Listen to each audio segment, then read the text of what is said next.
Hi Richa, welcome to hello. Unmute. Thank you so much. बहुत अच्छा लगा आज आप टाइम निकाल के यहाँ पर आए। शुरू से शुरू करते हैं, मतलब आपके मदरहुड से पहले और आप जब शादी भी नहीं हुई थी उससे पहले जो हाँ जी। रिचा थी वो यंग गर्ल, तो उसके बारे में कुछ बताइए कि बॉक्सिंग कैसे आपने चूज़ करी या बॉक्सिंग ने आपको चूज़ किया, तो वो टाइम कैसा था? एक्चुअली मतलब मुझे चाइल्डहुड से ये था कि कुछ डिफरेंट करना है।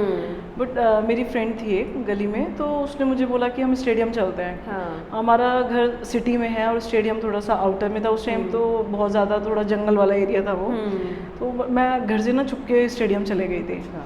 तो वहाँ मैं सडन स्टेडियम पहुँची, तो मुझे मेरे फादर की फ्रेंड थी, उन्होंने बोला था कि टेबल टेनिस हॉल में जाना है। अच्छा। तो मैं जैसे एंटर किया तो डायरेक्ट सामने ही टेबल टेनिस हॉल है। हाँ। मैं वहाँ गई, बट अनफॉर्चुनेटली कि सर नहीं थे वहाँ, जो कोच हैं टेबल टेनिस के, वो मुझे नहीं दिखे। अच्छा। फिर मैं जैसे ही हम लोग अब चाइल्डहुड होता है, बचपना कि इधर जाओ उधर जाओ, तो हम एक्सप्लोर कर रहे थे स्टेडियम। हाँ। तो सडन हमें जो हमारे कोच हैं बॉक्सिंग के, वो दिखे और उन्होंने मुझे रोका। तो उन्होंने थोड़ा सा रनिंग वगैरह कराई और जंप कराई। फिर मतलब उन्होंने मतलब मुझे इतना अप्रिशिएट कर दिया, इतना मोटिवेट कर दिया कि मुझे लगा अच्छा मैं तो बहुत कुछ कर सकती हूँ। मतलब एक्स्ट्रा मैं मोटिवेट हो गई थी। हाँ। फिर उन्होंने मुझे इंट्रोड्यूस कराया बॉक्सर से।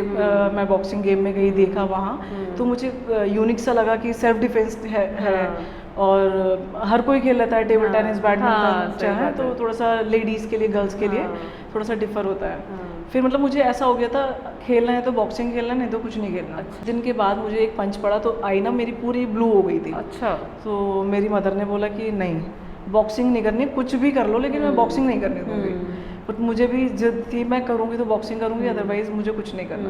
तो फिर धीरे धीरे यूज टू होने लगे पेरेंट्स भी कि ये तो मान ही नहीं रही है। फिर मैं कंटिन्यू स्टेडियम जाने लगी। फिर मतलब एक पैशन सा हो गया कि करना है तो बॉक्सिंग में करना है। और फिर धीरे धीरे अपना स्टेडियम जाने लगे। स्पोर्ट्स अथॉरिटी ऑफ इंडिया का सेंटर था, वहाँ मैं एज अ डेबोडर थी। अच्छा। तो वहाँ मैंने ट्रेनिंग ली और कुछ टाइम के बाद फिर स्टेट खेलने के लिए गई। फिर 2004 में नेशनल, सीनियर नेशनल के लिए सिलेक्शन हुआ, तो वो खेलने गई। एक मतलब बहुत अच्छा टाइम था वो मेरा। फर्स्ट नेशनल था 2004 में, at the time of tsunami. 2004 में जब सुनामी आई थी, so I was there in the beach. अच्छा। तो वहाँ हम लोग बहुत मस्ती कर रहे थे। पानी पहले इतना था, इतना मतलब वो जो सिचुएशन थी लिटरली, मतलब सुनामी के बीच में से हम बच के आए हैं। अच्छा। तो वो मतलब बहुत ज़्यादा मेरे लिए डेंजरस टाइम भी थी। जर्नी मेरी स्टार्ट होती चली गई। फिर नेक्स्ट नेशनल खेला, स्पोर्ट्स अथॉरिटी ऑफ इंडिया की तरफ से कंपटीशन होते हैं हमारे, तो उसमें ऑल इंडिया साई होता है जैसे नेशनल होते हैं। वहाँ फिर मैं बेस्ट बॉक्सर बनी ऑल इंडिया लेवल पे। फिर स्टेट में भी काफ़ी टाइम्स में बेस्ट बॉक्सर रही, तो एक खुद को भी मोटिवेशन आता है ना। फिर कभी मीडिया में चले गए, कहीं न्यूज़पेपर, अमर उजाला, दैनिक जागरण, कोई ना कोई अप्रोच करता है, वहाँ अपने स्किल्स को या अपने बारे में बताने में बहुत अच्छा लगता है। तो ये सारे मोटिवेशन रहे। फिर जो मेरे सराउंडिंग्स थे सारी, तो उनमें भी काफ़ी फिर तो मोटिवेशन मिला। मेरे पेरेंट्स ने भी सपोर्ट किया। अच्छा। तो ऐसे ही करके हम लोग आगे बढ़ते गए। फिर सडन एक टर्न बोलते हैं कि यू टर्न आ जाता है लाइफ का। तो 2008 में मैं एयर होस्टेस ट्रेनिंग भी करने गई। अच्छा। तो मेरा इंडिगो में सिलेक्शन भी हो गया, बट स्पोर्ट्स वाली फीलिंग थी कि मैं तो, मेरे अंदर पेशेंस है ही नहीं। मैं तो थोड़ा सा रूड और हार्ड एंड टफ वाला वो था कि मैं कैसे प्लेन में मैनेज करूँगी उनको। और मैंने कुछ सिचुएशन भी ऐसे देख ली थी, तो मैंने कहा मेरे बस की तो ये नहीं है। मैं वापस आई। फिर उसी टाइम मेरा नेशनल था, फिर मैं नेशनल खेलने चली गई। फिर 2010 में सडन एक यू टर्न आया। मीन्स कि मतलब फिर मैंने, मतलब मेरे पेरेंट्स बहुत अगेंस्ट थे मेरी मैरिज के। अच्छा। तो हम लोगों का कोई लॉन्ग अफेयर या कुछ भी नहीं था। पता नहीं, वो एक बोलते कि तूफान आया था। मतलब मेरी फैमिली मतलब मुझसे बहुत एक्सपेक्ट करती थी कि ये ही हमारे फैमिली में डिफरेंट है। अच्छा। और मेरा भी कुछ ऐसा इंटरेस्ट नहीं था ये शादी वगैरह में। कुछ ये था कि पहले मैं अपना करियर सेट करूं और घर वालों के लिए मुझे कुछ करना है। तो एक ही माइंड सेट था। बट सडन वो जो एक यू टर्न आया, उसने मेरी लाइफ ना, मतलब जो मेरा लाइफ स्टाइल था, मेरा जो स्टैंडर्ड था, मेरा जो एटीट्यूड था, वो मतलब 2010 जो आया है, या मैं कह सकती हूँ कि हम खुद ही करते हैं वो सारी चीज़ें ना, कि सही टाइम पे हम अपना माइंड को नहीं यूटिलाइज करते। तो बस वही हुआ मेरे साथ। और मैंने कुछ ही महीनों में मतलब ऐसी हमारी बात हुई और वो भी बॉक्सर ही थे। तो बस सडन शादी हो गई। शादी में भी मतलब बहुत ज़्यादा गैदरिंग वगैरह नहीं थी। पेरेंट्स ने बोल दिया था कि हम लोग इन्वॉल्व नहीं होंगे, तुम्हें करना है तुम्हारी खुशी के लिए हम करवा देंगे। तो उन लोगों ने, उनके पेरेंट्स और मेरे पेरेंट्स वगैरह कुछ लोग मिलके हम लोगों ने शादी की। फिर वहाँ से तो जस्ट मतलब जो मेरा सब डाउनफॉल हाँ मेरा स्टार्ट हो गया और बस उल्टी गिनती शुरू हो गई। फिर तो बस बैक टू बैक मतलब जितना गलत हो सकता था मेरे साथ मैंने उन पे ओवरकम भी किया। मीन्स वो यूपी से हैं, मेरठ साइड से। तो हमारे उत्तराखंड में तो बहुत ज़्यादा मतलब मुझे जहाँ भी अच्छा ही देखने के लिए मिलता है, बहुत कोऑपरेशन हर चीज़। बट वहाँ जस्ट अपोजिट मेरे जो father in law mother in law थी वो भी कोऑपरेटिव नहीं थी। मतलब सब मुझे टॉर्चर जितना गलत तरीके से कर सकते थे उन लोगों ने मुझे किया। शादी के बाद भी हालांकि मैंने नेशनल खेला तो उसमें मेरे हस्बैंड का थोड़ा सपोर्ट था, तो मैं वो नेशनल खेली। फिर तो लेकिन वो भी अपने पेरेंट्स की साइड में और फिर मतलब सबने मिलके मतलब उनके पूरे घर में ना मुझे ऐसा कर दिया था कि जो मतलब मैं वहाँ लिटरली मैंने कभी आज तक सूट नहीं पहना होगा। मैं वहाँ सर ढक के रह रही हूँ और मैंने अपने घर में लाइफ में कभी चूल्हा नहीं देखा। मैंने वहाँ जाके चूल्हे पे भी खाना बनाया।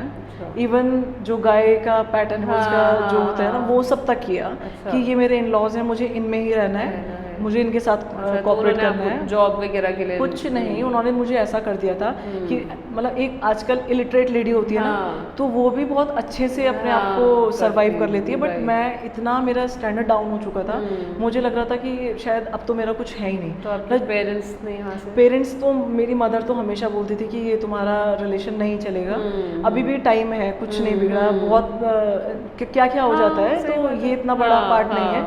बट मुझे ये था कि मैंने अगर कमिटमेंट किया है तो मैं कमिटमेंट ब्रेक नहीं करूँगी। तो बस उसी को मैं निभाने के लिए कि मेरा कमिटमेंट है और मैंने बोला है तो मैं निभाती चली गई कि चलो आज नहीं तो कल नहीं तो कभी तो समझ में आएगा।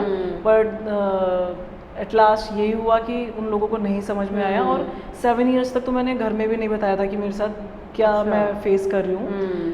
बहुत ज़्यादा टॉलरेट किया, मतलब सबके अलग अलग प्रेशर थे। मैं फिर कुछ टाइम के बाद बच्ची हो गई, बच्ची के साथ मुझे उसका लुक आफ्टर करना, हस्बैंड का, क्योंकि एक एथलीट की डाइट कैसी होती है, अब मुझे मेरा तो कुछ नहीं रह गया था। तो यही था कि चलो मैं नहीं कर पा रही तो मेरे हस्बैंड कर ले। उनको जितना कोऑपरेट कर सकती थी मैं ज़रूरत से ज़्यादा मैंने कोऑपरेट किया और उसमें भी मुझे फिर यही सुनने को मिला कि मैं अगर बैक स्टेप है तो तुम्हारी वजह से है। अच्छा, मतलब उनको भी ये रियलाइज नहीं हुआ। हाँ, एप्रिसिएशन उनके पेरेंट्स का था और उनका था। मेरा तो मतलब ये था कि जब से तुमसे शादी की है तो मेरा डाउनफॉल स्टार्ट हुआ। बट उनको ये नहीं दिखा कि मतलब मैं कितना मैंने सेक्रीफाइस किया है। हमारे रिचुअल्स सारे अपोजिट थे। बट मैंने उनके वहाँ हर चीज़ मतलब बहुत कायदे से मेंटेन करी कि ये लोग मेरे अपने हैं, अगर मैं इन लोगों में मिलूंगी तो अच्छे से रह पाऊंगी। फिर मेरे हस्बैंड की जॉब नहीं थी जिस टाइम पे मैंने शादी की। मैंने मतलब उनके पास 1 रुपए की सेविंग भी नहीं थी। बट मुझे ये था कि हम दोनों अच्छे बॉक्सर्स हैं और अच्छा फ्यूचर हमारा होगा तो कोई बात नहीं, हम करेंगे। बट अनफॉर्चुनेटली मतलब ये चीज़ें उन्हें कुछ समझ में ही नहीं आई। फिर धीरे धीरे मैंने अपने हस्बैंड को पुश किया, उनका शोल्डर इंजरी हो गई। फिर कि एक बॉक्सर का तो शोल्डर हाथ ही ठीक होना है ना। फिर उनको था कि मैं पुलिस में जाऊंगा, यहाँ जाऊंगा, मतलब वो रिस्पॉन्सिबिलिटी से बचना चाहते थे। फिर मैंने उनको पुश किया और आर्मी में भेजा कि आप ज्वाइन करो। उनके कोच के फ़ोन आते थे मेरे पास। फिर मैंने जैसे तैसे भेजा उनको कि आप जाओ। फिर उन्होंने आर्मी ज्वाइन की। फिर वहाँ जाके भी सब मतलब जितना सेक्रीफाइस एक लेडी कर सकती है मैं कितना एक्सप्लेन करूँगी ना, क्योंकि जो मैंने फेस किया है वो मैं वर्ड्स में एक्सप्लेन नहीं कर सकती। बट जितनी बुरी से बुरी कंडीशन हो सकती थी वो सारी मैंने फेस की है। और अल्टीमेटली मतलब मुझे रिजल्ट क्या मिला, 0। मैं जहाँ मतलब मैं 2010 में मैंने ड्रॉप किया था, आज मतलब कुछ 1-2 साल पहले से मेरा थोड़ा रिकवर स्टार्ट हुआ है। अदरवाइज मैं इतनी बैक हो चुकी हूँ, कभी कभी मुझे लगता है कि मैं मतलब क्या हूँ, मतलब मैं कहीं हूँ ही नहीं। एक लेडी का जो मेंटली इतना हैरिशमेंट हर तरह से, हस्बैंड मतलब बेटी हो गई, बेटी को कोई सपोर्ट नहीं फादर के लिए। एटलीस्ट चलो उनके घर वाले जो भी हैं ना, लेकिन फादर का तो सपोर्ट मिलना चाहिए। बेटी को भी वो सारी चीज़ें नहीं मिली फादर से जो मिलनी चाहिए। मतलब उसके लिए भी जहाँ मतलब मैं जितना भी रन कर सकती हूँ उसके लिए मैंने किया। और कोविड में मेरी सिचुएशन ऐसी हो गई थी कि मेरे पास 1 रुपया भी नहीं था। जैसे मैंने कहीं कहीं जॉब करी, हस्बैंड ने बोला अच्छा मुझे पैसे चाहिए, हालांकि वो भी आर्मी में एक रेपुटेड पोस्ट में है, बट मैं कि फैमिली है, हस्बैंड वाइफ में तो कॉपरेशन चलता है, तो मैं मतलब पैसे को कभी मैंने इंपॉर्टेंस नहीं दी, तो मैं दे देती थी। मैंने अपने पास सेविंग नहीं रखी, मैंने कहा हस्बैंड के पास है या वाइफ के पास है, बात है। फिर लास्ट में मतलब मेरे पास 1 रुपया भी नहीं था कोविड टाइम में। बच्चे का एडमिशन कराना था मुझे काशीपुर, मैं मेरठ से, क्योंकि उससे पहले इतना इंसिडेंट्स हो चुके थे, तो मैं फिर कम बैक किया काशीपुर। उससे पहले वो मतलब मैं डिप्लोमा करने गई थी पटियाला, वहाँ गई तो आए मिलने के लिए थे, लेकिन अपने 2 फ्रेंड्स के साथ मतलब उन्होंने मेरे साथ क्या नहीं करने की कोशिश की फ्रेंड के साथ। एक हस्बैंड मतलब जहाँ वाइफ इतना सिक्योर फील करती है आफ्टर मैरिज कि पेरेंट्स के बाद हस्बैंड है, तो मतलब मैं हमेशा मेरे पास ना कैश होता था, मैं घर से बाहर निकलती हूँ कि कैश होना ज़रूरी है, बट वो डे ऐसा था, मैंने कहा यार गेट के बाहर होटल है, वहीं हम मिलेंगे, और वहीं स्टे था हमारा। अर्ली मॉर्निंग मुझे रिपोर्ट करनी थी, तो हस्बैंड के पास जा रही हूँ, चलो कोई बात नहीं, क्या करना है पैसे का। गाड़ी में बिठाया उन्होंने, लिटरली मतलब हॉरिबल सीन था वो। हाईवे पे लेते चले गए, मुझे पता ही नहीं कहाँ जा रहे हैं। फिर मैंने बोला हम जा कहाँ रहे हैं, कुछ बताया नहीं। फ्रेंड है वो ड्राइव कर रहा है, दूसरा फ्रेंड है वो भी मुझे बोल रहा है, हस्बैंड ने एक तरफ लगेज रखा है कि गाड़ी इधर से खोल के ना भागे वो, क्योंकि पूरा माइंड सेट था कि वो पहले से उसी हिसाब से प्रिपेयर हो गया है। फिर हम लोग पटियाला से राजपुरा पहुँचे। मुझे लगा था कि आज तो ये लोग कुछ करने वाले हैं, तो वहाँ मुझे जब ऐसा लगा, मेरा उस टाइम पे थोड़ा बीपी लो रहता था, मैंने बोला हस्बैंड को मेरा बीपी लो हो रहा है, तो तीनों मुझे घेर के खड़े हो गए। मैंने वॉमिट का बहाना किया, तो तीनों घेर के खड़े हो गए, नहीं माने। मैं मतलब मुझे रास्ता नहीं दिख पा रहा था, मैं भागूँ कहाँ से। फिर एक रेस्टोरेंट था, मैंने कहा फिर कॉफ़ी के लिए बोला कि मुझे कॉफ़ी पीनी है। मेरे शोल्डर पे हाथ रखा था, मैं वॉशरूम गई। विंटर्स का टाइमिंग था, ये 16 फरवरी 2018 की बात है। फिर मैं वॉशरूम में सुन लिया कि ये फ़ोन कर रही है, मेरा फ़ोन छीनने की कोशिश की। फिर मैंने अपनी फ्रेंड को कॉल किया, मैंने कहा जितने भी हमारे साथ के बॉयज़ थे, मैंने कहा उनको किसी को भेजो, नहीं तो आज तो मैं गई। फिर मैं मतलब जैसे मैंने देखा कि ड्रिंक बहुत कर रखी थी, फर्स्ट फ्लोर पे था रेस्टोरेंट, तो मैं 4-5 सीढ़ियाँ स्किप करते हुए मैं मतलब ऐसे भागी हूँ हाईवे पे, मुझे नहीं पता कि कहाँ ट्रक आ रहा है, कहाँ बस आ रही है। एक बार था, फिर मैं एक बार में जाके छुपी। बार में देखा तो अब बाहर का तो आप समझ ही सकते हैं ना क्या है। फिर वहाँ मतलब जितने भी जेंट्स लोग थे उन्होंने सबने ग्लास व्लास साइड में किए कि बेटा आप यहाँ सेफ हो, कुछ नहीं है। ओनर आए, एक वहाँ का जो शेफ़ था वो आया, तो उसने मुझे बोला आप कहाँ के उत्तराखंड के लग रहे हो। मैंने कहा हाँ मैं उत्तराखंड से हूँ। तो उसने दीदी बोल के ऐसा बोला कि दीदी आप यहाँ सेफ हो और मैं आपका भाई हूँ, आपको कुछ नहीं होगा, आप आराम से। फिर वो बात की, मेरे घर कॉल किया उन्होंने। फिर कि ऋचा शर्मा आपकी बेटी है। मम्मी ने कहा आज तो मेरी बेटी गई लगता है, उनको यही लगा जैसे ही बोला। फिर समहाउ मेरे जो बैचमेट्स थे वो मुझे लेने आए, मैं पटियाला पहुंची। फिर तो कहानी मतलब बिगड़ती गई। सिर्फ एक रीज़न क्या था, शक। कुछ भी नहीं था। वही बोलते हैं ना कि एक हस्बैंड वाइफ का जो रिलेशन है, मतलब रिलेशन तो कोई भी है, लेकिन मेन हस्बैंड वाइफ का है या कपल्स का है, तो वो सिर्फ ट्रस्ट के ऊपर है। अगर आपको ट्रस्ट नहीं है तो आप कुछ नहीं हो सकता। मेरे हस्बैंड में मतलब इतना उनके अंदर समझदारी नहीं थी कि डे 1 से, जब से मैंने शादी की थी, मैंने अकेले ही सर्वाइव किया। मुझे हस्बैंड की तरफ से कोई कोऑपरेशन, कोई सपोर्ट नहीं मिला। मुझे प्रेगनेंसी में 8 मंथ्स चल रहे हैं, मैं जबलपुर से काशीपुर अकेले ट्रैवल कर रही हूँ। मेरे ट्रेन में जो एक हस्बैंड वाइफ थे वो बोले कि आप 8 मंथ्स में अकेले ट्रैवल कैसे कर रहे हो। अगर मुझे कुछ गलत ही करना होगा, बोलते हैं ना कि लड़की को तो कोई भी नहीं रोक सकता।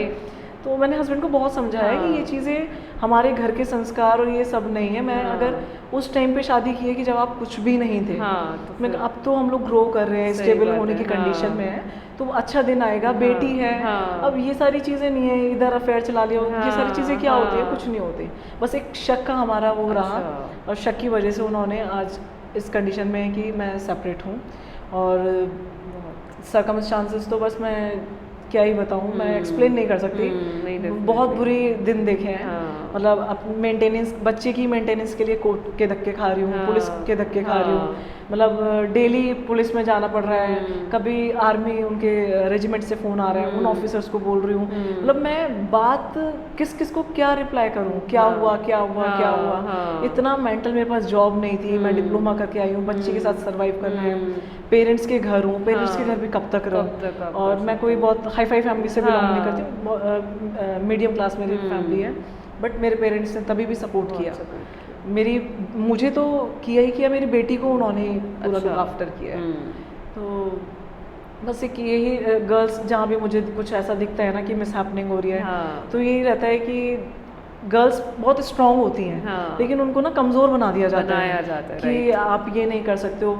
अगर प्रैक्टिकली देखें तो जेंट्स बहुत वीक होता है, बट वो दिखाता अपने आप को है कि हम बहुत स्ट्रांग हैं। उनकी फिजिकल स्ट्रेंथ है तो हमारी मेंटल स्ट्रेंथ कितनी ज़्यादा है, मेन मेंटल स्ट्रेंथ होती है। अगर लेडीज़ ये और गर्ल्स ये समझ सके ना, मतलब एक आजकल की जनरेशन को भी मैं बोलूँगी, जैसे 7th 8th की जो ये जनरेशन है, ये आजकल का बहुत बुरा टाइम चल रहा है। किसी लड़के ने थोड़ा सा हाई हेलो कर दिया तो वो अट्रैक्ट हो जाती है। उनको लगता है कि उनके पेरेंट्स गलत है, बस वही है। अल्टीमेटली इतने केसेस सुनने में आ रहे हैं, तो वो सब किसी की वजह से है। तो मेरा एक मैसेज यही होगा कि एक तो अपने पेरेंट्स के कभी अगेंस्ट मत जाओ। अगर वो गलत भी कर रहे हैं ना, तो सही भी वही करेंगे। और आजकल ये माहौल नहीं रह गया, मतलब ऐसा तो है कि कहीं कहीं अरेंज मैरिज भी सक्सेस नहीं है, कहीं लव मैरिज भी नहीं है, तो हम पर्टिकुलरली पॉइंट आउट नहीं कर सकते। बट जो भी डिसीजन है ना, गर्ल्स को सबसे पहले सेल्फ डिपेंड बनो। कि आप सेल्फ डिपेंड है ना, तो आप कुछ भी कर सकते हो, कहीं भी सर्वाइव कर सकते हो। अब मेरे साथ की ऐसी भी फ्रेंड्स हैं, वो इतना मेंटल टॉर्चर हो चुकी हैं कि शादी भी हो गई है, उनके हस्बैंड ने उनको ऐसा कर दिया है कि वो ना जॉब कर पा रही हैं, बच्चा साथ में है, शादी के 1 साल बाद बच्चा हो जाता है। जेंट्स लेडीज इस स्ट्रेटजी को समझ नहीं पाती कि किसी थोड़ा सा टाइम लेना चाहिए। प्रेग्नेंट इसलिए हुए, मतलब हस्बैंड चाहते हैं कि वो प्रेग्नेंट हो जाए ताकि वो उसमें फंस जाए स्ट्रगल में, तो वो कहीं जा ही नहीं सकते। तो आजकल ये समझना चाहिए कि आप ठीक है, थोड़ा सा प्रैक्टिकली लाइफ, इमोशंस के साथ प्रैक्टिकली लाइफ बहुत ज़रूरी है, बहुत ज़रूरी है। तो बस ऐसे रहा। नहीं, बहुत इंस्पायरिंग स्टोरी है आपकी। मतलब वो आप बता रही हो तो सुन के ऐसा लग रहा है कि क्या आपने फेस किया होगा। जैसा हम लोग अभी तक तो मूवीज़ में ही ऐसी चीज़ें देखते हैं, बट लेकिन आपकी बात सुन 2-3 बार ऐसा हिम्मत चाहिए, बहुत ज़्यादा 2-3 बार ऐसा हुआ है कि मुझे लगा कि शायद ये मेरा दूसरा जन्म हुआ है। मैं बच के आई हूँ, लिटरली ऐसी कंडीशन में से आई हूँ ना कि मतलब मेरा फ्रेंड सर्कल भी अच्छा रहा, उन्होंने भी काफ़ी कोऑपरेट किया।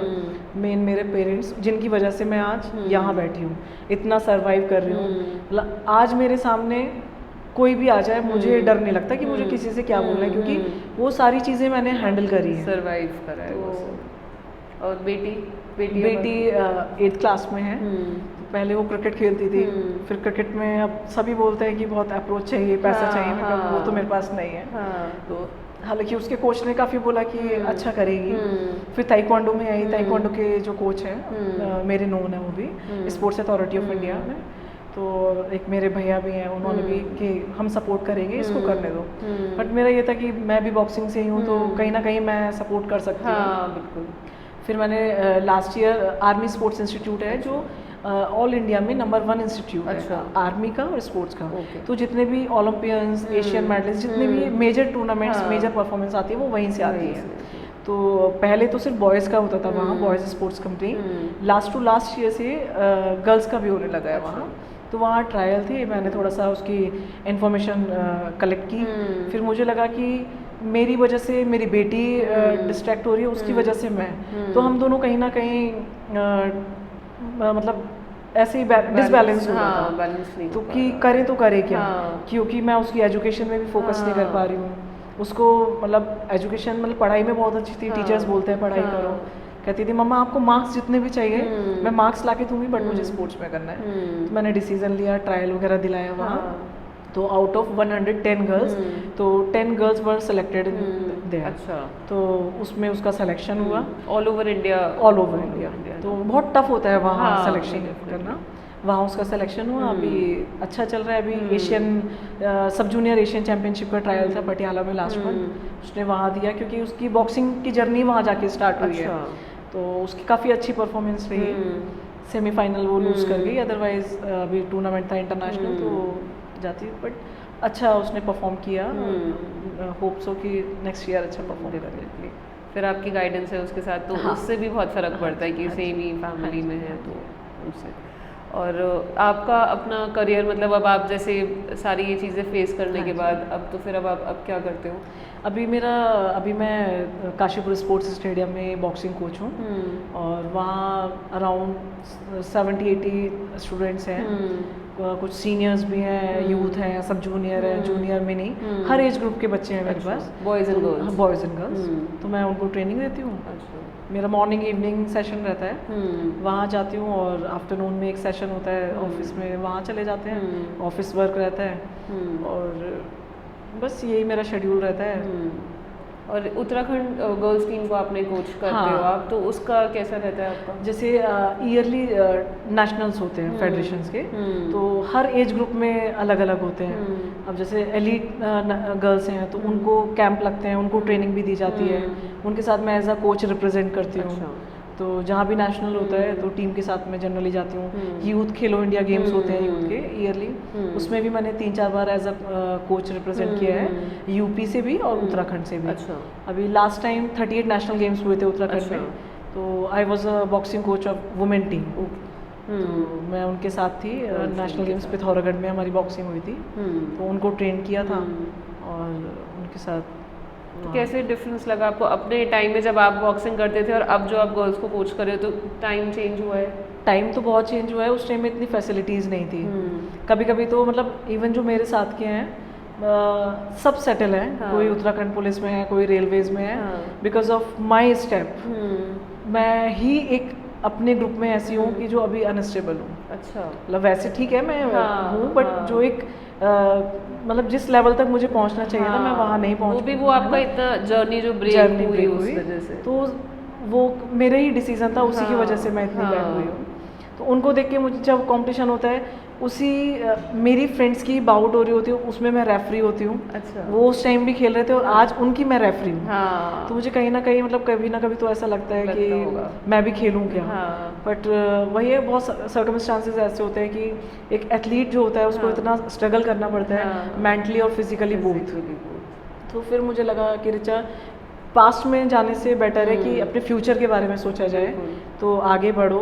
तो मैं जितनी स्टडी अभी कर सकती हूँ, मैंने bachelor of physical education, master of physical education, PhD मेरी चल रही है, और diploma in sports coaching boxing में किया है। तो उसी के रेफरेंस में मैं अभी बॉक्सिंग कोच हूँ, और गवर्नमेंट जॉब्स की मैं प्रिपरेशन कर रही हूँ, जहाँ मुझे लगेगा और जहाँ मेरी परफॉर्मेंस आएगी तो बेटर करने की कोशिश है।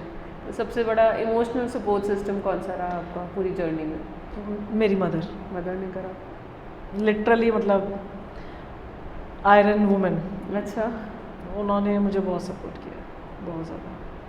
सारा आपका जितना इतना ट्रॉमेटिक टाइम पीरियड रहा, तो बस एक she was the only one, she was with me and right now she is with me.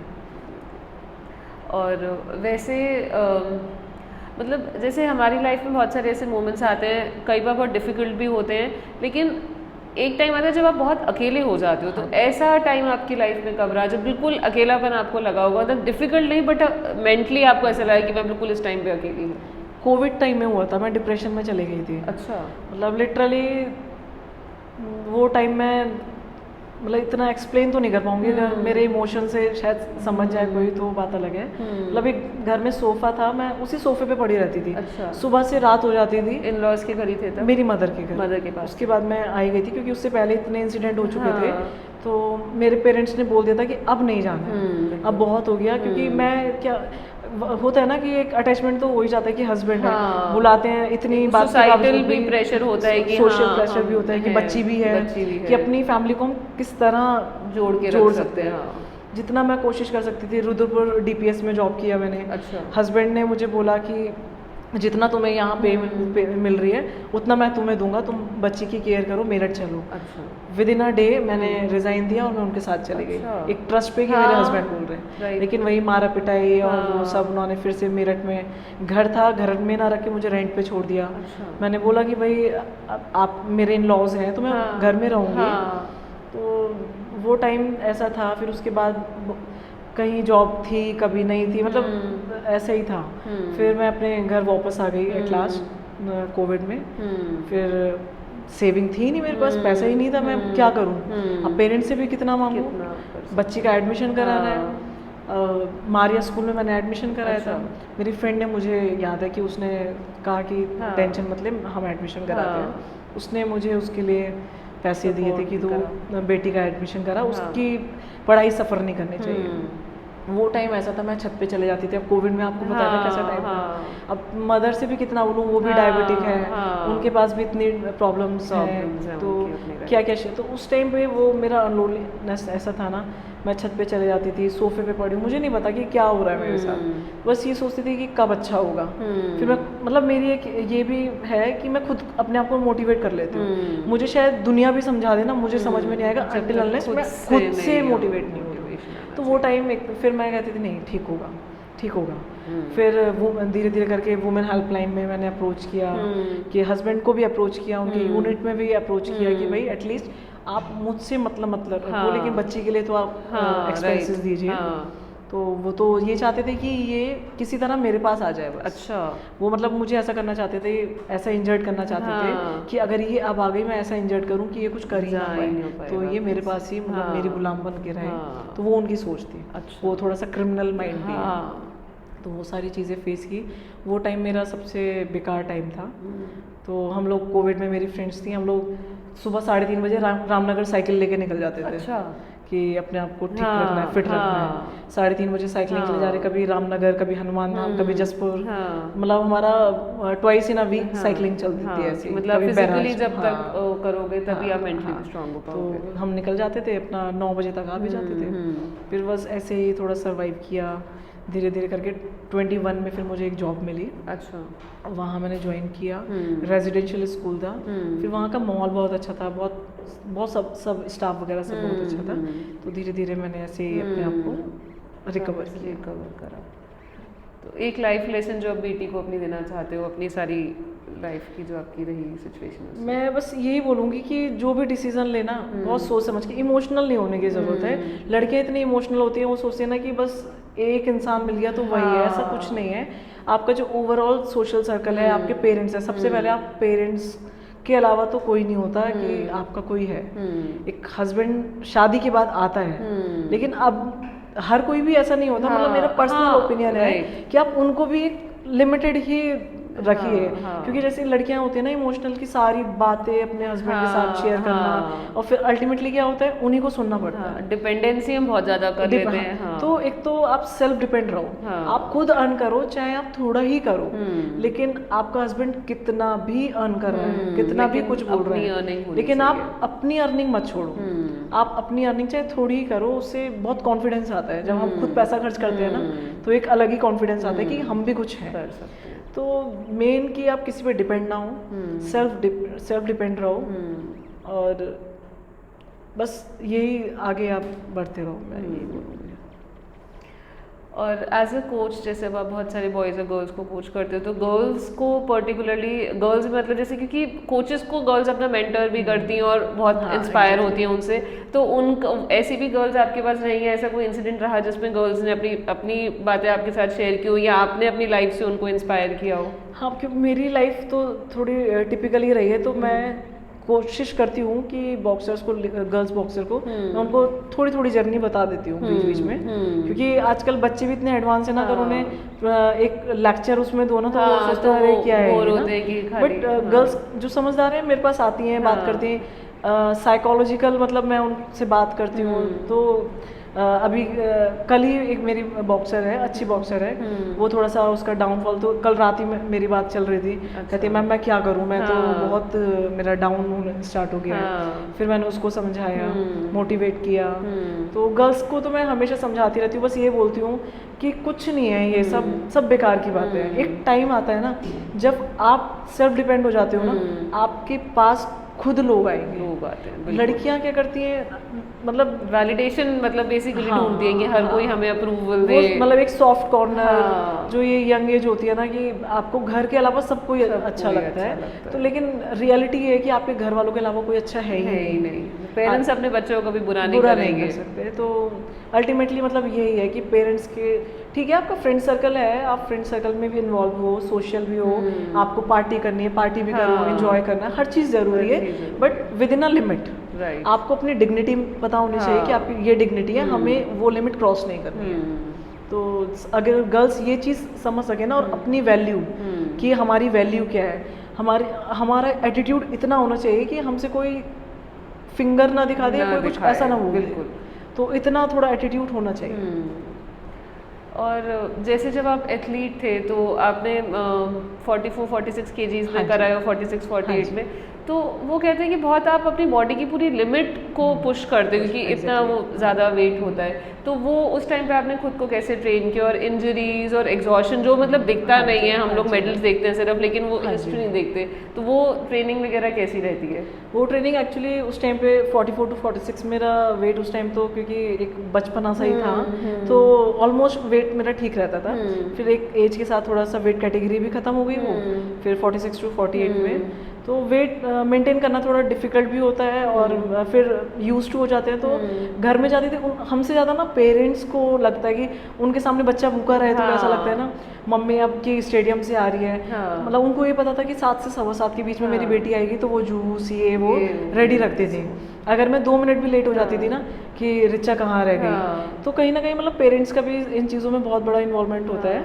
तो वेट बॉक्सर्स के लिए वेट सेट करना सबसे मेजर थिंग है। अगर वेट ही उसका सेट नहीं है तो वो परफॉर्म तो कर ही नहीं पाएगा।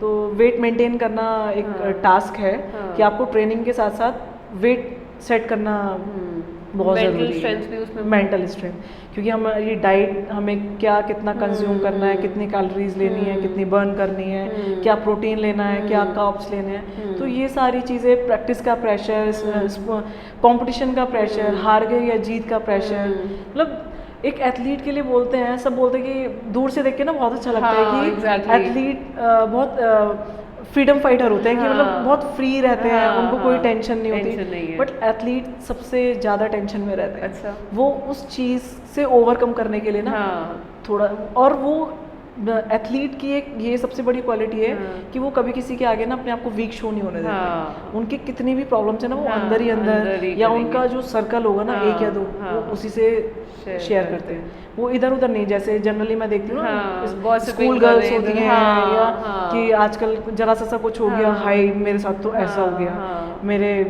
घर में ऐसा बोल दिया, मेरी फ्रेंड ने ऐसा बोल दिया, डिप्रेशन हो रहा है, एंजाइटी हो रही है। सबसे बड़ा सेल्फ कंट्रोल है। आपका मोटिवेशन आप खुद ही हैं, आपको कुछ भी कोई भी कर ले। आजकल जैसे मैं देख रही हूँ कि काउंसलिंग करा रहे हैं बच्चों की, मतलब क्लास 1 में बच्चा है, काउंसलिंग करा रहे हैं, पेरेंट्स वर्किंग है तो टाइम नहीं दे पा रहे हैं। और तो सभी मदर्स से एक मेरी रिक्वेस्ट है, आप चाहे कितने भी बिजी हैं, आप चाहे कितना भी हाईली वर्किंग है, कुछ भी है, लेकिन बच्चों के साथ टाइम स्पेंड करो, वो बहुत ज़रूरी है। जो उसका वो टाइमिंग है ना, जो क्लास 1-2 वाला है और एक 6 to 8 वाला, वो मदर है ना, तो मदर को एज अ फ्रेंड ट्रीट करना चाहिए। और वो टाइम ऐसा है कि बच्चा बाहर जाने लगता है, भटकने लगता है, तो उसको मेंटेन करना स्पेशली मदर पेरेंट्स के लिए बहुत ज़रूरी है। कहीं कहीं देखते हैं कि फादर सोचते हैं कि यार ये तो सब मदर संभालेगी, बट ऐसा नहीं है, दोनों का कोऑर्डिनेशन है, क्योंकि बच्चा तो दोनों का है ना, तो दोनों को समझना चाहिए। जेंट्स की ईगो हर्ट हो जाती है, तो उनको भी ये समझना चाहिए कि लेडी घर में है, जैसे हाउस वाइफ्स हैं, उनके साथ क्या है, तो तू तो घर में ही रह रही है, क्या करती है, बट उसकी वैल्यू अगर आप समझ सके ना, वो जब नहीं होगी तभी रियलाइज होगा कि जितना उसे पूरा सिस्टम मैनेज करा हुआ है, तो उसी का ही सारी चीज़ें उसी पे ही बैलेंस डिपेंडेंट है। बिल्कुल। तो अगर कोऑर्डिनेशन है ये एक घर का, अगर पेरेंट्स अच्छे हैं तो वो पेरेंटिंग भी अच्छी कर सकते हैं। तो आप कितना भी बिजी हैं, बच्चों पे फोकस करिए, स्पेशली गर्ल चाइल्ड पे, बैड टच, गुड टच। जैसे बच्चों की गर्ल्स के पीरियड्स आने वाले होते हैं, मदर शाय होती है कि हम क्या बताएंगे, हाई क्या होगा, बट आजकल आप फ्रीली बात करो, उसको गाइड जरूरी है, बहुत ज़रूरी है। क्योंकि देख ही रहे हैं आजकल न्यूज़पेपर में देख लो, सुबह उठते ही न्यूज़ मिल जाती है, यहाँ रेप हो रहा है, वहाँ रेप हो रहा है, क्योंकि अवेयरनेस ही नहीं है।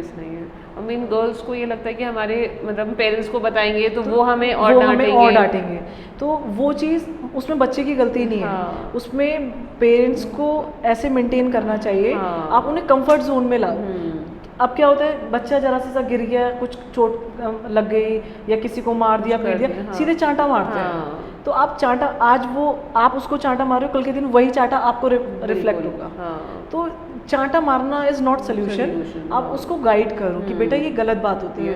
तो ये तो मैं मतलब एक छोटा सा एग्जांपल बता रही हूँ, ऐसे ही डे बाय डे, बहुत, स्टेप बाय हाँ, स्टेप, age wise हाँ सब कुछ एज change वाइज, तो होता आप जाता है। बच्चे को ना कंफर्ट जोन में लाओ, नॉट इवन अ गर्ल्स, मैं बॉयज को भी, हाँ, बॉयज boys के लिए भी बहुत है ना, जरूरी तो है जैसे आजकल। नशा करने लगे हैं छोटे छोटे बच्चे, आप हाँ, स्कूल के बॉयज देख लीजिए 8th 9th के, स्कूल से निकलते हैं स्कूटियाँ उठाई, नशे के शिकार हो रहे हैं। तो पेरेंटिंग आजकल बहुत ज़रूरी है, जो आजकल बहुत कम हो रहा है, ये कम सब। होता जा रहा है। तो गर्ल्स और बॉयज़ दोनों के लिए पेरेंट्स को एक कंफर्ट जोन में लाने की ज़रूरत है बच्चे को, कि जिससे वो सारी बातें बाहर ना शेयर करके उनके पास शेयर Parents से करें। करें, बिल्कुल बहुत ज़रूरी है। और ट्रेनिंग आपने मेरी कॉम के साथ भी करी है? हाँ, हम लोगों का साई में जब होता था तो तब मैंने काफ़ी 2004 या 5 में मैंने अच्छा, तो आप तब नेशनल्स खेलने गए हुए थे? तब मेरा नेशनल शायद 1 हो चुका था। हाँ, तो वो भी मतलब उसमें थी? हाँ। मतलब कैसे दोनों का आपका मतलब रही बातचीत, फ्रेंड्स रहे या जान पहचान थी? मतलब मैं इतना, क्योंकि मेरा थोड़ा नेचर ऐसा है कि मैं फर्स्ट में एफर्ट नहीं लगाती नहीं हूँ, होते। थोड़ा रिजर्व भी बोल सकते हैं या हाँ, कुछ भी। हाँ। तो मतलब इतना ही था कि हाँ फाइट हुई है, और मतलब बहुत ज़्यादा क्लोज तो मैं नहीं बोलूँगी, हाँ। लेकिन हाँ ये है कि अगर मैं जाती हूँ तो हाई हेलो हमारी हो जाती है, अच्छा। बस इतना ही, ज़्यादा नहीं है। और जैसे आपने ये नेशनल्स खेले भी हैं, तो आपने मेडल्स वगैरह उसमें जो जीते, तो वो कैसी रही आपकी जर्नी? वो जर्नी भी बहुत अच्छी होती है, जब मतलब नाम अनाउंस होता है, gold medal goes to with best boxer, तो एक अलग ही फीलिंग होती है। बस एक ये था, मुझे था कि मतलब मैं अच्छा करूँगी कुछ, तो ये था कि एक स्पोर्ट्स पर्सन ऐसा होता है कि जो दूसरी कंट्री में जाके अपना फ्लैग होस्ट करता है, और कोई फील्ड में नहीं कर सकता। एक वो थोड़ा मेरा रह गया, मुझे था कि मैं दूसरी कंट्री में जाऊँ और मेरे पीछे फ्लैग हो, नेशनल एंथम, तो वो एक फीलिंग मेरी थोड़ा सा इनकम्प्लीट रह गई है। मैं नेशनल्स में तो आपने एक ब्रॉन्ज, हाँ, मेरा first all India open Nainital में हुआ था, उसमें मेरा ब्रॉन्ज मेडल रहा है, तो वो अच्छा एक्सपीरियंस था। मतलब वो टाइम भी ऐसा था कि मुझे लगा था कि उस टाइम पे मेरी परफॉर्मेंस, मैं पीक पे जाने लगी थी, बट सडन वही हुआ, शादी वाला सारा ये मेरा मतलब मेरा मेजर रॉन्ग स्टेप था मेरी शादी, क्योंकि मेरी एक एज भी नहीं थी उस टाइम पे, और बस मैंने थोड़ा सा फैमिली में नहीं सुना उन लोगों का। भी डेस्टिनी होती है, मुझे लगता है जो लिखा है वो सब तो होना ही है, और फिर उन्हीं एक्सपीरियंसेस से शायद हम लोग ग्रो भी करते हैं। मैं बहुत स्ट्रांग हुई हूँ, आज इतने लोगों को जो इंस्पिरेशन दे रहे हो, मतलब आपकी बेटी को पर्टिकुलरली आपने इतना इंस्पायर कर रहे हो, तो अपने एक्सपीरियंसेस तो बहुत कुछ सीखा है लाइफ में। मतलब अभी मेरे सामने कोई खड़ा होता है ना, तो मुझे ये पता लग जाता है कि ये किस टोन में बात कर रहा है और क्या क्या बात कर रहा है। इतना कुछ देख लिया अब तो शायद अब मुझे नहीं लगता कि अब कुछ बचा है देखने के लिए। और एज अ कोच, जैसे अब आप जाते हो गर्ल्स के साथ, जब टीम लेके जाते हो, तो वो आपका कैसा रहता है? उसमें गर्ल्स जब प्ले करती हैं तो आप उनको सारा पूरा हाँ, मेरा गर्ल्स के साथ बहुत अच्छा कोऑर्डिनेशन रहता है। जितने भी बॉक्सर्स मेरे साथ जाते हैं तो उनका एक्सपीरियंस भी अच्छा रहता है, वो लोग मतलब कंफर्टेबली मेरे पास अप्रोच कर पाता है किसी बात को करने के लिए।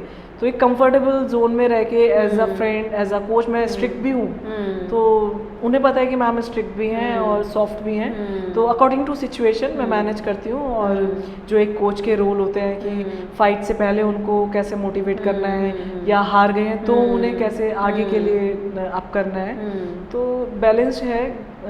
समझाते हैं, बच्चों के साथ बातें करती हूँ, मीटिंग करती हूँ, उनकी काउंसलिंग करती हूँ। गर्ल्स का क्योंकि ट्रैक चेंज होने लगता है, तो सबसे बड़ा प्रॉब्लम तो वही है कि परफॉर्मेंस आ रही है और थोड़ा सा ट्रैक चेंज हो गया, तो उसको मेंटेन कर। जैसे जब आपकी मैरिज के बाद अब आप सेपरेट हो गए हस्बैंड से, तो आपको ऐसा लगता है कि सोसाइटी में लोगों का देखने का नज़रिया भी चेंज हो जाता है? मतलब पर्टिकुलरली आपका फ्रेंड्स हो गए, फैमिली हो गई, या अपने और हो गए रिलेटिव्स, तो आपको एज ए सिंगल मदर या एज ए डिवोर्सी देखते हैं, तो कहीं ना कहीं उनका एटीट्यूड भी चेंज होता है? होता तो है, हम चाहे हम कितने भी एडवांस हो जाए ना,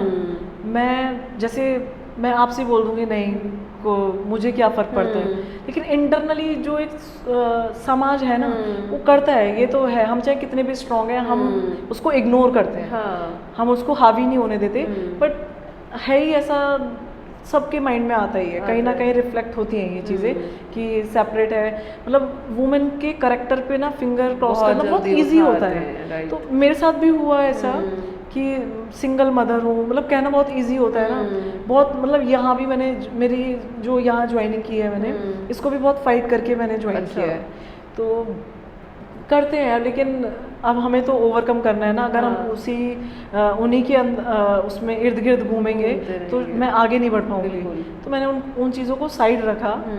लेकिन है, समाज हमारा है ऐसा कि वो कहीं ना कहीं अलग नज़र से, चाहे रिलेटिव हो चाहे फ्रेंड्स में, एक फ्रेंड सर्कल ऐसा होता है अगर आपका फ्रेंड सर्कल अच्छा है ना तो आप बहुत कुछ कर सकते हो। तो मेरा फ्रेंड सर्कल काफ़ी अच्छा रहा, तो उन्होंने मुझे कभी ये फील नहीं कराने दिया। इवन नेबर्स हैं जहाँ मैं, लेडीज़ के लिए है ये, आप कहीं भी रहते हो ना एक अलग नज़रिए से देखते हैं। कहीं फैमिली जा रही है किसी फंक्शन में, गैदर हो रहे हैं ना, तो एक जगह पूरी फैमिली है और एक जगह सिर्फ माँ बेटी है, तो कहीं ना कहीं बच्ची के मन में भी आता है कि वो, हालांकि काफ़ी समझदार है मेरी बेटी। तो उसने कैसे डील किया? जैसे अब बड़ी हुई, आपने उसको समझाया होगा सारा? उसने भी एक्सेप्ट किया, उसे पता है कि मेरी मदर फादर माँ ही है। अच्छा। तो मुझे इन्हीं के साथ सरवाइव करना है।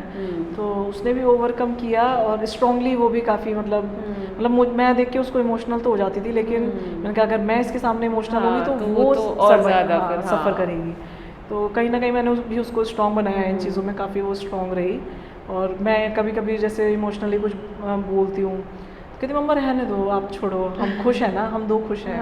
तो क्यों आप टेंशन ले रहे हो बाहर वालों की?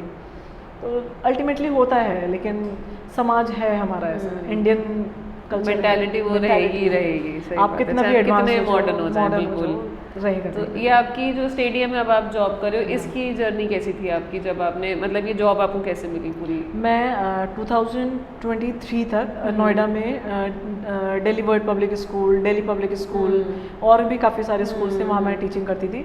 बट मेरा जो एक बचपन से मैं बॉक्सिंग में रही हूँ, तो मेरा एम ये नहीं था मैं टीचिंग, मतलब फिजिकल एजुकेशन था। क्योंकि स्कूल में एक लिमिटेड सर्कल होता है कि आपको फिजिकल एजुकेशन पढ़ाना है, डिसिप्लिन और काउंसलिंग एंड ऑल, बस ये सारी चीज़ें होती हैं। तो मैं उसमें ना घुटती थी।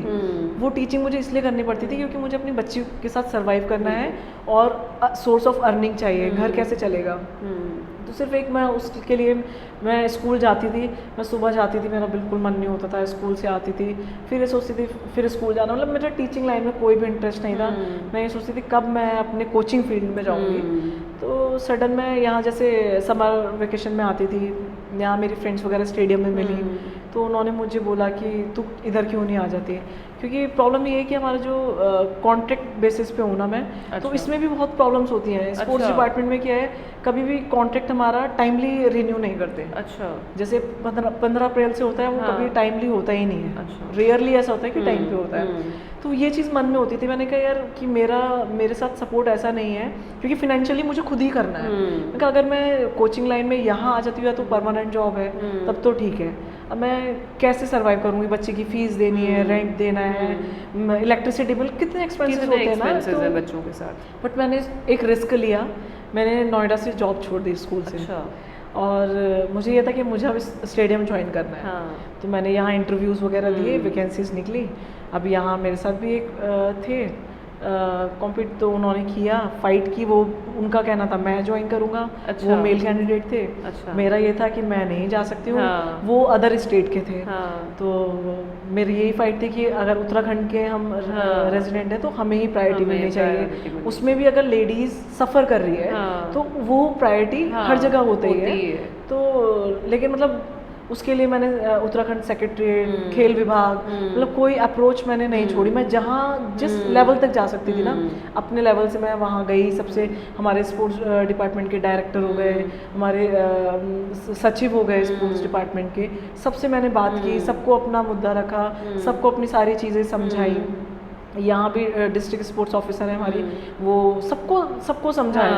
अल्टीमेटली मतलब मुझे वही CM पोर्टल वगैरह ये सारा पूरा हेल्प लेके तब मैंने पूरी फाइट करी। वो तो कुछ उनकी पावर थी, वो मुझे सोच रहे थे कि ये लेडी है, इसको हम दबा लेंगे। तो अल्टीमेटली मतलब लेडी सफ़र कर रही है, जेंट्स का सब कुछ स्टेबल है, सब कुछ ठीक है, लेकिन मुझे दबाया जा रहा है कि आप कहीं और ट्राई करो।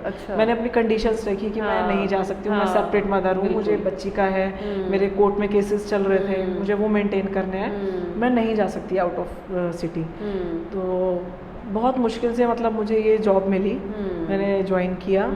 फिर अभी की जर्नी बहुत अच्छी चल रही है और पॉजिटिवली मैं मैं मतलब सब पे हावी रहती हूँ, मैं किसी को अपने ऊपर हावी नहीं होने देती क्योंकि मेरा थोड़ा सा है ये, आप रूट कह लीजिए या थोड़ा एटीट्यूड कह लीजिए, सर्वाइवर क्योंकि एटीट्यूड है एक ये। सिंगल मदर के लिए ना बहुत मुश्किल होता है, चाहे कितना भी स्ट्रॉन्ग है लोग आपको दबाने की कोशिश करते हैं। तो मैं जितना स्ट्रॉन्ग, मेल वर्सेस फीमेल में हमेशा रहता ही है, यही रहता अगर जहाँ फीमेल आगे बढ़ रही है ना बस तो वहीं सबको प्रॉब्लम है, तो इनसिक्योरिटी मेल में आनी ही है। हाँ। तो ये लैग पुलिंग तो मेरी चल ही रही है अभी भी, अच्छा है कंटिन्यू। लेकिन मैं भी देखती हूँ कब तक करते हो आप भी, मैं भी यही हूँ, आप भी यही हूँ, बिल्कुल आप अपने लेवल से करिए, मैं अपने लेवल से करिए। राइट। अच्छा, तो सबकी लाइफ में स्ट्रेंथ का एक बहुत अलग अलग मीनिंग होता है, तो आपकी as an athlete, as a coach, as a mother और now you are single mother, तो आपकी लाइफ में उस हिम्मत और उस स्ट्रेंथ का क्या क्या मीनिंग है? हिम्मत हमसे है। अगर हम सोचें ना कि हमारा साथ वाला हिम्मत देगा, नहीं, आपको हिम्मत खुद ही करनी है। तो आपकी हिम्मत आप खुद ही हैं। आपको जो भी फाइट करनी है, आपको दूसरा सजेस्ट कर सकता है, लेकिन फाइट आपको ही करनी है। तो मेरी सबसे एक ये रिक्वेस्ट है कि आप हिम्मत मत हारो। एक ना एक दिन तो ऐसा आता है, देखिए बिना स्ट्रगल के कुछ नहीं है, और जो स्ट्रगल करके रिजल्ट मिलता है ना, उसका एक अलग ही रिफ्लेक्शन है लाइफ में। तो इतना कॉन्फिडेंस, इतना स्मूथ फील होता है ना कि यार हम भी कुछ हैं। तो आपकी हिम्मत खुद ही है, कभी हिम्मत मत हारो।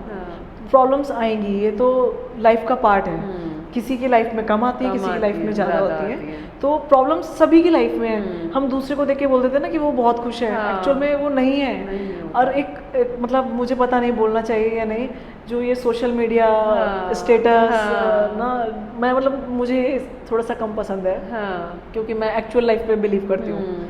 तो आप दूसरे को देख के मत सोचिए कि उसके साथ वो अच्छा हो रहा है, हमारे साथ क्यों नहीं हो रहा, क्योंकि वो भी यही देख रहा है कि आप खुश हैं, उसको ये फील हमारे लिए हो रहा है, हम उसके लिए कर रहे हैं। तो आप अपने तरीके से अपना लाइफ स्टाइल बनाइए, उस पे रहिए और अपनी हिम्मत खुद से रखिए। एक हमारा छोटा सा राउंड होता है अनम्यूट द ट्रूथ राउंड, तो इसमें सिंगल लाइनर क्वेश्चंस हैं, आपने आंसर भी बिल्कुल इंस्टिंक्टिवली करना है, मतलब सोच के नहीं करना, ठीक है?